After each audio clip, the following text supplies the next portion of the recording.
நாம இன்னைக்கு பார்க்க போகிறது ரொம்ப சிம்பிளான சாஃப்ரான் கோகனட் பர்ஃபி. எப்படி வந்து குங்குமப்பூ வச்சு ரொம்ப இன்ஸ்டண்ட்டாக ரொம்ப பர்ஃபெக்டாக ஒரு தேங்காய் பர்ஃபி பண்ணுறதுன்னு பார்க்கலாம். இது சொதன்னு இருக்காது, அதே சமயம் ரொம்ப ஹார்டாகவும் இருக்காது. இந்த தீபாவளிக்கு வந்து பார்த்திங்கன்னா பிகினர்ஸுக்கு ஸ்வீட் செய்ய தெரியாதவங்க கூட இது ஈஸியாக பண்ணிடலாம். இது ஒரு யூனிக்கான ஸ்வீட்டுன்னு சொல்லலாம்.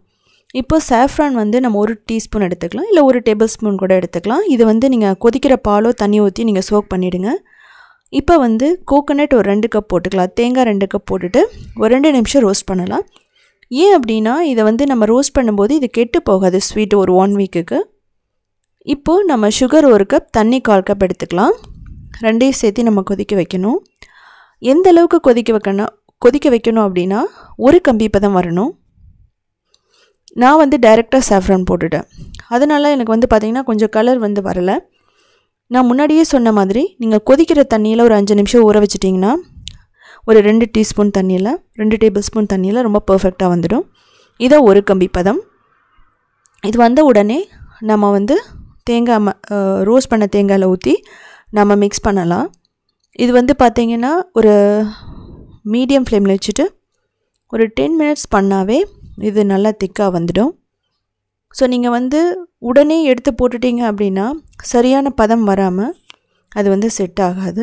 ஸோ எந்த அளவுக்கு பதம் வரணும்னா இது பேனில் ஒட்டாமல் வரணும், கொஞ்சம் திக்காகணும். தேவைப்பட்டால் ஒரு 2 டேபிள் ஸ்பூன் நெய் போட்டு ஏலக்காய் போட்டுக்கலாம். ஸோ இப்போ வந்து பார்த்தீங்க அப்படின்னா நான் வந்து கொஞ்சம் food colour yellow colour add பண்ணுறேன். அது ஒரு சின்ன ட்ராப் தான். ஏன் அப்படி நான் ஆட் பண்ணுறேன் அப்படின்னா இதே ஆட் பண்ண வேண்டியதில்லை. நான் வந்து ஊற வைக்காமல் பண்ணதுனால கலர் வரல, நான் டைரெக்டாக போட்டுட்டேன்.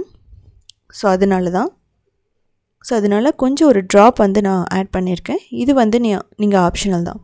இப்போ பார்த்தீங்கன்னா பர்ஃபெக்டாக நமக்கு ரெடி ஆகிடுச்சு. இந்த ஸ்டேஜ் வந்து ரொம்ப பர்ஃபெக்ட். எல்லாமே ஒன்றா வந்துடுச்சு. நீங்கள் தொட்டு பார்த்தீங்கன்னா அப்படியே ஒட்டுற மாதிரி இருக்கும், எல்லாம் ஒன்றோட ஒன்று கையில் எடுத்து பார்க்கும்போது. இது மாதிரி வந்துடுச்சுனாவே நம்ம ஒரு ட்ரேயில் எடுத்து போட்டுக்கலாம்.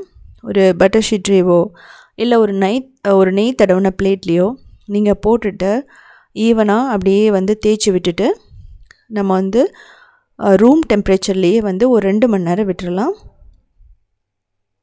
மேக்ஸிமம் 30 மினிட்ஸில் ரெடி ஆகிடும். நீங்கள் எவ்வளோ டைம் விட்றீங்களோ அந்தளவுக்கு நல்லா செட் ஆகிடும். ஸோ 2 மணி நேரத்துக்கு அப்புறம் பார்த்தீங்கன்னா எடுத்துடலாம். இது தயவுசெய்து ஃப்ரிட்ஜில் வச்சிடாதீங்க. இன்கேஸ் உங்களுக்கு பதம் தப்பிடுச்சுன்னா வேணால் நீங்கள் ஃப்ரிட்ஜில் வைக்கலாம் செட் ஆகிறதுக்கு, இல்லைன்னா தேவையில்லை. இப்போது தேவையான அளவு நம்ம கட் பண்ணிக்கலாம். ஸோ உங்களுக்கு எந்த ஷேப்பில் வேணுதோ, டைமண்ட் ஷேப்பில் வேணுமோ இல்லை ஸ்கொயர் ஷேப்பில் வேணுமோ இல்லை ரவுண்ட் ஷேப்பில், உங்களுக்கு எந்த ஷேப்பில் வேணாலும் நீங்கள் கட் பண்ணிக்கலாம். கட் பண்ணிவிட்டு பார்த்தீங்கன்னா ஒரு ஏர்டைட் கண்டெய்னரில் போட்டுட்டு நம்ம ரூம் டெம்பரேச்சர்லேயே வைக்கலாம். இல்லை அப்படின்னா நீங்கள் ஃப்ரிட்ஜில் வச்சிட்டிங்க அப்படின்னா ஒரு 1 வீக் வரைக்குமே கெட்டு போகாது. ஏன்னா நம்ம ரோஸ்ட் பண்ணியிருக்கோம் தேங்காயை. அது மட்டும் இல்லாமல் தேங்காய் நல்லா குக் ஆகிடுச்சு, வெந்துடுச்சு ஒரு 10 மினிட்ஸ். ஸோ அப்படிங்கும்போது இது கெட்டு போகிறதுக்குன்னு சொல்லி எந்த சான்ஸுமே கிடையாது. உங்களுக்கு வந்து ரொம்ப திக்காக வரல அப்படின்னா ஒரு சின்ன டிப்பு சொல்கிறேன். நீங்கள் வந்து என்ன பண்ணலாம் அப்படின்னா மில்க் பவுடர் கூட கொஞ்சம் ஆட் பண்ணிக்கலாம்.